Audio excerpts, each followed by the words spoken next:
पूछा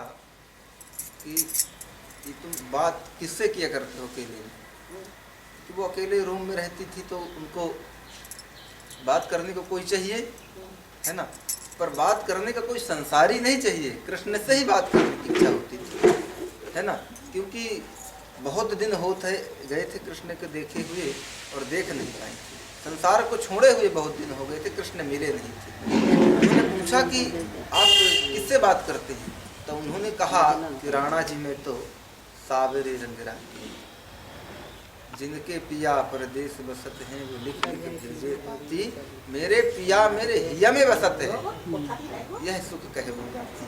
बोले कि जिनके पति प्रियतम परदेश में रहते हैं वो लोग इस तरह की सांसारी आलोचना करते हैं, हमारे परमेश्वर हमारे कृष्ण हमारे राघव तो यही है, अंदर है, हमको क्या ढूंढना है, हम कहाँ बात करें थी, हम तो हमारे सामने गोपाल जी बैठे हैं, उन्हीं से हम बात करते हैं। उन्होंने एक पद में और अच्छी बात कही है कि जी बढ़िया छाई परी नाम पुकार पुकार, जास संग सुख लहाई रहो सारे दुख बिसराए, ता प्रियतम के प्रेम में यह तन छूटत ना है।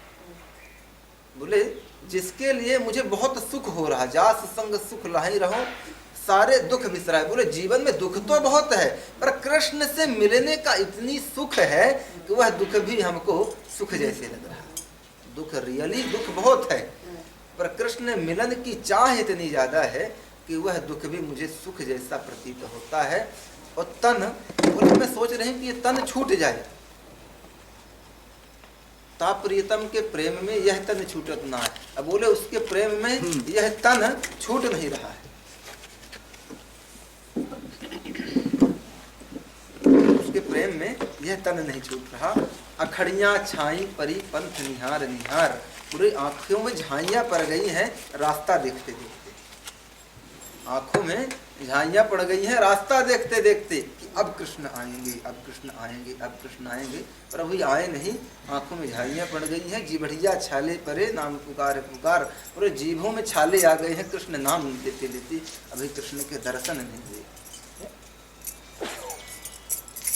है ना। यही हाल सबरी का था।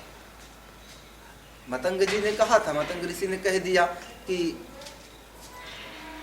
जब मतंग ऋषि स्वर्ग से धरने लगे जाने लगी तो दौड़ी दौड़ी माँ सबरी आई, पूछा कि गुरुजी आप कहाँ जा रहे हैं, बोले यद गत्वा न निवर्तन्ते तद्धाम परमम मम, जहाँ जाने के बाद फिर आदमी दोबारा आता नहीं है वहीं जा रहे, कहा यद गत्वा न निवर्तन्ते तद्धाम परमम मम, गीता का श्लोक, वहीं जा रहा हूँ। तो बोले गुरुजी कब आएंगे, माँ सबरी तो नहीं बोली थी, करे गुरुजी अब कब आएंगे, बोले बेटा वहां जाने के बाद फिर आना कैसे, वहां जाने के बाद फिर आना नहीं होता है। बोले कि सर गुरुजी तो मुझे राम जी मिलेंगे, बोले हाँ बेटा मिलेंगे, कब, बोले तुमको ढूंढना नहीं है, तुम्हारे पास वो खुद ब खुद आएंगे। अब इतना कह के तो चले गए पर डेट नहीं बताई थी कि कब आएंगे, तारीख नहीं बताई थी, तो माँ सबरी ये सोचती थी कि कहीं कल ही ना आ जाए, माँ सबरी सोचती थी कि कहीं कल ही ना आ जाए, तो वो रोज सुबह वो रास्ता जहाँ थी वहाँ थी झाड़ू लगाती और फिर सुंदर सुंदर से फूल सब लगा देती कि हमारे राम जी के कोमल चरण कहीं दर्द न करे, तो सुबह से शाम तक बैठी रहती और फिर शाम हो जाती इंतजार करती, फिर वो नहीं आते तो फिर वो सो जाती, फिर सुबह से वही प्रक्रिया, फूल रास्ता बुहार देती, सोहनी लेकर के झाड़ू लगा देती और फिर रास्ते में फूल इत्यादि बिछा देती और उसके बाद फिर शाम तक इंतजार करती, फिर राम जी नहीं आते थे। ऐसे करके कि दिन बीते, घंटे बीते, हफ्ते बीते, महीने बीते, वर्ष बीत गए, राम जी नहीं, है ना।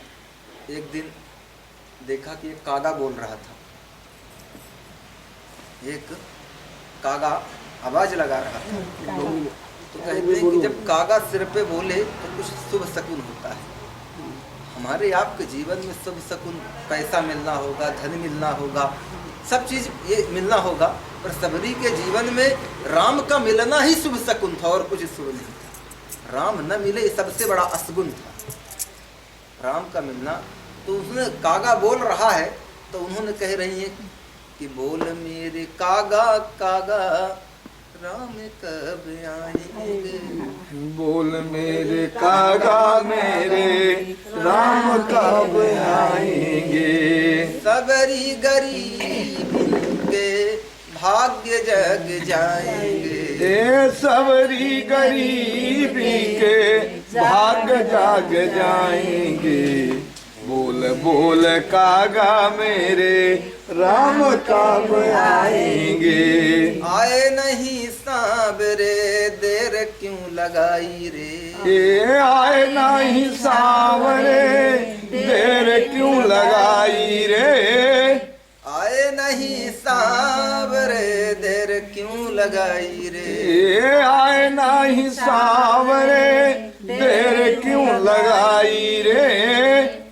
सबरी ने रखे हैं जी, सबरी ने रखे हैं जी चख चख के बहेर रे, ए सबरी ने रखे हैं चख चख के बेर रे, बोल कागा मेरे राम कब आएंगे। ये एक संदर्भ व्याख्या है, गीत नहीं है, ये सबरी के भाव है। ऐसा सोच रहे हैं कि कब आएंगे, कितने दिन बीत गए और वो इंतजार की घड़िया एक दिन राम जी का दर्शन कराएंगे, है ना। जब इस ऐसी तरह की प्रतीक्षा मीरा जी के जीवन में रहती थी, हमेशा बात करती थी। अकबर ने तानसेन से पूछा था, अकबर ने तानसेन से पूछा कि दुनिया कृष्ण के ऊपर रिझी हुई है, पूरी दुनिया कृष्ण के ऊपर रिझी है, पर तानसेन जरा बताओ कृष्ण किसके ऊपर रिझा है। जरूरी नहीं है कि हम किसको चाहते, हमको कौन चाह रहा है ना। तो बोले कि दुनिया कृष्ण के ऊपर, सही बात है, भगवान श्री कृष्ण को सब चाहते हैं, भगवान भी किसी को चाहते। बोले हाँ, मेवाड़ में जाइए और मीरा जी को इस समय कृष्ण रिझे हुए हैं। कृष्ण मीरा के क्यों? बोले भगवान भी देखते रहते हैं कि ऐसा सुंदर हृदय कोमल मिल जाए जिसके हृदय कमल में मैं जा करके बैठ जाऊं, है ना। बिल्व मंगल जी चिंतामणि वैश्या से प्रेम करते थे, तो भगवान सोचा करते थे कि ऐसा प्रेमी हृदय मुझे मिले। जितना प्रेम चिंतामणि वैश्या से करते थे तो सोचते थे कि ऐसा प्रेमी हृदय मुझे मिल जाए तो मैं अपना लूं, पर वो चिंतामणि को छोड़ने को तैयार नहीं, और यहाँ तक कि अपनी पतिव्रत सुशीला पत्नी को छोड़ दिया उसके चक्कर में। मगर एक दिन ऐसी चोट लगी, चिंतामणि ने हड़काया, खूब डांट लगाई, अरे ये अस्थि मंजर शरीर को तुम इतना मानते हो, आज तक तुम कृष्ण को भजते तो तुम्हारे सामने घुटने टेक देते। तो वो चिंतामणि बिल्वमंगल को छोड़ करके चली गई हरिद्वार, और बिल्वमंगल जी चल दिए वृंदावन की तरफ। वृंदावन का मार्ग प्रशस्त किया तो बहुत वैराग्य हुआ, बहुत वैराग्य हुआ। और वहाँ से चलने के बाद एक जगह है, वो बैठे थे बिल्वमंगल जी, तो क्या देखते हैं कि एक सुंदर सी अर्धांगनी अपने छत में खड़े होकर के बाल सुलझा रही थी। तो उन्होंने देखा कि इसको भी खुदा ने बनाया होगा, इसको भी भगवान ने बनाया होगा, तो देखने की इच्छा हुई। तो उसने छत से देखा कि ये फकीर मुझे घूर घूर के देख रहा है, तो उसने अपने पति से जा करके बस शिकायत कर दी। तो पति ने आया तो 2 चांटा लगाया फकीर को, उसके पति देव आए और 2 चांटा लगाए, और वो पत्नी के तेवर में आकर के सीढ़ी में चढ़ने लग गया, है ना। तो सीढ़ी में चढ़ते चढ़ते वो गिर के मर गया। तो उसने सोचा कि इस बाबा ने कुछ टोना जादू कर दिया है। बोले कहा देख तेरा साइया आया, उसकी पत्नी को समझाया कि तेरा साइया आया तो मुझ पे 2 लगा गया, अब मेरा साइया आया तो पूरा झगड़ा मिटा गया। उसने पूरा काम खत्म कर दिया, है ना। तो संतों के भी सैया होते हैं, है ना। जब मीरा जी जब चली अपने घर से तो हुआ क्या कि यही था अपना प्रसंग वहाँ रहती थी घर में। तो उनके घर वालों ने सोचा कि इनको यहाँ से एक ही कारण है, गोपाल जी से प्रेम करती हैं इतना ज़्यादा, इनको गोपाल जी को यहाँ से फेंक दिया जाए। तो उठा करके उनके गोपाल जी को पास में एक तालाब था वहाँ डाल दिया। उस तालाब में डाला तो दरअसल हुआ क्या कि वो भी कूद गई गोपाल जी को लेने, पर जब गोपाल जी को लेकर के निकली तो फिर मेवाड़ में नहीं निकली, फिर यमुना जी वृंदावन में निकली। सत्य घटना है। डूबी कहाँ? मेवाड़ में। और निकली कहाँ? अपने गोपाल जी को लेकर के वृंदावन में। उस समय कृष्ण चैतन्य महाप्रभु के परम प्रिय भक्त श्री जीव गोस्वामी वहाँ निवास करते थे, जो बंगाल के रहने वाले थे और भगवान की भक्ति बहुत अच्छे से करते थे और न जाने कितने ग्रंथों को उन्होंने साज सज्जा बनाया। तो उस समय वहाँ रहते थे। तो मीरा जी ने पूछा संतों से कि कोई दीपक है? तो मीरा जी के शब्द हैं कि कोई दीपक है? तो उन्होंने कहा कि यहाँ सब दीपक ही दीपक है। अब भावार्थ समझिए। पूछा कोई दीपक है? तो उन्होंने कहा कि वृंदावन भूमि है, यहाँ सब दीपक ही दीपक है। बोले हैं तो संसार में भी बहुत दीपक है, कोई जलता हुआ दीपक बताओ। क्यों?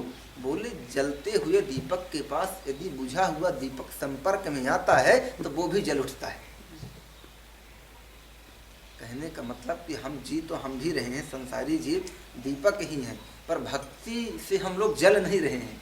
भक्ति की ज्वाला, भक्ति की दीपक हमारे अंदर जलती नहीं। उस समय जीव गोस्वामी के पास ही जलती थी। बोले अच्छा? बोले हाँ, जीव गोस्वामी यही पास में धीर समीर घाट में सन्निकट में बैठे हुए हैं, आप उनसे जाकर के मिल लीजिए। तो बोले उनके शिष्यों ने बताया जीव गोस्वामी से कि आपसे कोई स्त्री मिलने आई है, कोई भक्ता मिलने आई। बोल तो जीव गोस्वामी ने कहा कि बता दो कि स्त्रियों का प्रवेश नहीं है यहाँ। क्या कहा? स्त्रियों का प्रवेश नहीं। तो मीरा जी ने कहा कि क्या बोल रहे हैं? बोले कि स्त्री के प्रवेश नहीं। तो बोले यहाँ कहाँ से पुरुष कहाँ से आ गया? वृंदावन में पुरुष कहाँ से आ गया? बोले यहाँ तो पुरुष एकमात्र कृष्ण ही है और दूसरा पुरुष है ही नहीं। हम लोग अपने आप को वृंदावन में रहकर पुरुष कहलाने के लायक हैं। कहीं से पुरुषार्थ नजर आ रहा है? पुरुष का मतलब होता है काम, क्रोध, लोभ, मद, मोह, इन समस्त 6 अवगुणों को हम जीत लें, है ना, जो भगवान के अंगरी में हमेशा पड़े रहे। हम लोग पुरुषों में आते अपने आप को। तो कहा कि पुरुष यहाँ एकमात्र कृष्ण है, बाकी यहाँ सब नारी हैं। यहाँ सब नारी हैं, पुरुष एक कृष्ण है। जब जीव गोस्वामी ऐसे उच्च स्वर से ऐसे वक्तव्य सुस्पष्ट सुने तो उनके छवि को देख कर के कहा कि ये तो कोई हो न हो पूर्व जन्म की गोपी ही हो सकती है।